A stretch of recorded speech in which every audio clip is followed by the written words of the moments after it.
Le président de la Confédération des PME est mon invité ce matin dans Les Échos. Bonjour François Asselin. Bonjour. L'extension de l'assurance chômage aux salariés démissionnaires promise par Emmanuel Macron pourrait coûter bien plus cher que prévu. Alors qu'il était candidat, Emmanuel Macron parlait d'1,4 milliard d'euros. Mais selon des estimations du ministère du Travail révélées par Les Échos, ça pourrait être plutôt entre 8 et 14 milliards la première année et 3 et 5 les suivantes. Même s'il ne s'agit que de scénarios extrêmes, la réforme est-elle menacée ? Vous savez, il y a des promesses de campagne où avant de les faire, il faudrait tourner 7 fois sa langue dans la bouche. Et là, évidemment, à l'époque, le candidat Emmanuel Macron avait fait cette promesse qui va être très difficile à tenir. Alors d'abord, il y a un problème de principe quand même. C'est-à-dire que, imaginons, c'est d'abord un système assurantiel, le chômage. C'est-à-dire qu'on s'assure pour, lorsque on a un accident de parcours professionnel, on puisse être couvert. Et là, tous les 5 ans, c'est comme si... Si je fais un comparatif, on peut provoquer ce risque, comme si ma voiture, je la mets en épave pour m'en racheter une autre. Au niveau du chômage, tous les 5 ans, pareil, je provoque le risque pour pouvoir être couvert et sortir de l'entreprise. Donc déjà, Macron est-il en train de casser la philosophie de l'assurance chômage, nous dites-vous ? Alors, je ne pense pas, parce que tout un chacun peut penser dans sa carrière de rebondir sur autre chose. Et bien souvent, lorsque dans une entreprise, un salarié veut faire autre chose et sortir de l'entreprise, quelle qu'en soit la raison, il négocie souvent une rupture conventionnelle. Alors bien sûr, avec la rupture conventionnelle, il faut être deux, l'employeur et le salarié, pour se mettre d'accord. Et là, vous avez la couverture, qui est après la rupture conventionnelle. Et là, d'une façon unilatérale, le salarié pourrait effectivement rompre ce contrat de travail et bénéficier de l'assurance chômage.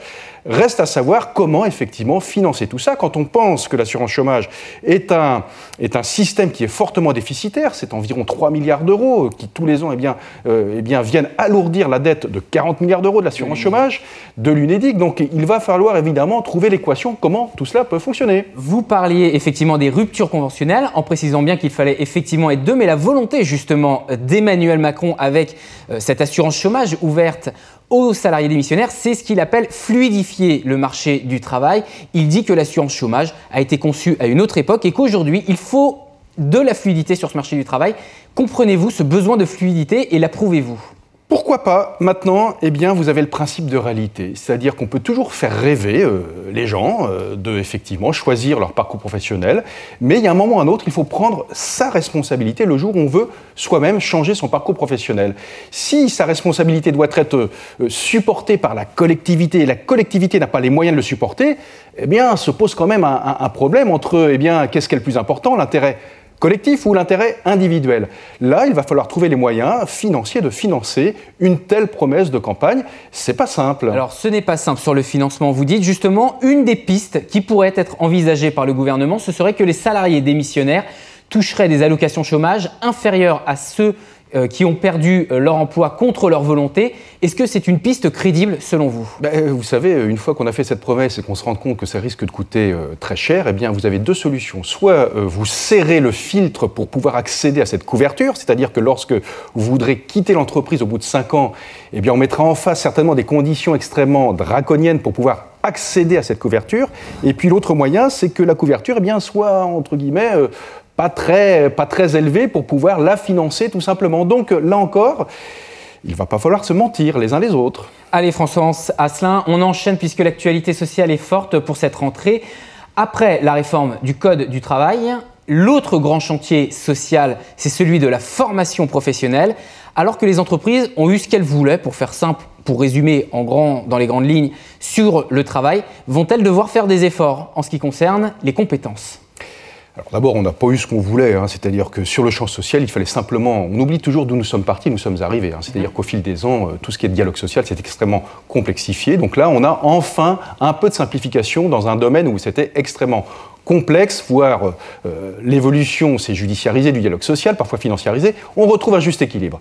Il reste encore beaucoup de choses à faire. On n'a pas travaillé, par exemple, sur les seuils sociaux. Le seuil de 50 salariés reste toujours aussi infranchissable. Notamment sur le dialogue social avec les syndicats. Bien sûr, bien sûr. Alors, sur la partie formation professionnelle continue, on est dans un vrai paradoxe, où vous avez de plus en plus de secteurs d'activité, d'entreprises, qui recherchent du personnel et qui n'en trouvent pas. Et puis en face, vous avez un chômage de masse, vous avez des gens qui ont envie, bien sûr, de recoller au marché du travail, mais qui n'ont pas la formation adéquate. Là encore, ne nous mentons pas. Une formation efficace pour aller dans un travail, on va dire, traditionnel, c'est minimum entre 160 et 180 heures de formation. Donc il faut surtout faire du qualitatif, c'est-à-dire que les grandes annonces, 500 000 chômeurs en formation, on a très bien vu que la première vertu de cela, c'est de faire passer en catégorie A des salariés, enfin des chômeurs en catégorie D, donc ils sortent des écrans radars. Et puis là, vous voyez, en ce moment, on retrouve de la catégorie D qui se retrouve en catégorie A. Donc si vraiment on veut traiter le chômage de masse, il faudra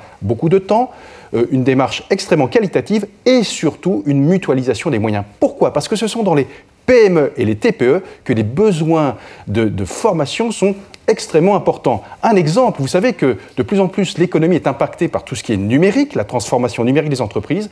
Il faudrait tout simplement valoriser cette transformation numérique des entreprises en valorisant l'immatériel. Bien souvent, vous achetez pourquoi pas un robot, mais en face, vous avez pratiquement un tiers d'investissement formation qui n'est absolument pas valorisé. Si tout simplement demain, vous pouvez mettre ça dans les actifs de l'entreprise, voilà, c'est une de nos propositions à la CPME, ça nous permettrait effectivement de dire, eh bien, la formation professionnelle continue, non seulement elle est nécessaire, elle est indispensable, mettez en place de la GPEC, mais en plus, ça permet à votre bilan d'avoir une présentation tout à fait positive par rapport à vos partenaires financiers. Et d'amortir le coût des formations sur plusieurs années.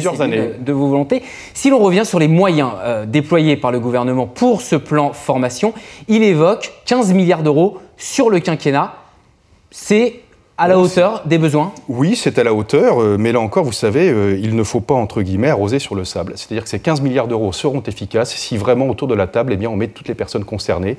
En premier lieu, les entreprises, en deuxième lieu, bien sûr, Pôle emploi, et puis en troisième lieu, eh bien, il ne faut jamais oublier que tous ces gens-là, d'abord, ont eu une formation initiale, donc on est dans un pays qui a plutôt un échec d'orientation qu'un échec scolaire. Alors justement, si l'on s'intéresse aux personnes que le gouvernement cible, il souhaite former 1 million de chômeurs de plus de 25 ans et 1 million de jeunes qui décrochent. Le gouvernement cible-t-il juste, François ? Oui, il cible juste parce que les besoins sont vraiment dans ce qu'on pourrait appeler les ouvriers qualifiés. C'est là, effectivement, il y a une grosse pénurie de main-d'œuvre et là, il peut y avoir des gros contingents de potentiel d'embauche. J'étais la semaine dernière à Guéret dans la Creuse. Je rencontre un chef d'entreprise, belle entreprise, 70 salariés dans le secteur du matériel agricole. Il me dit, François, je peux embaucher tout de suite 3 mécaniciens pour faire la maintenance du matériel agricole.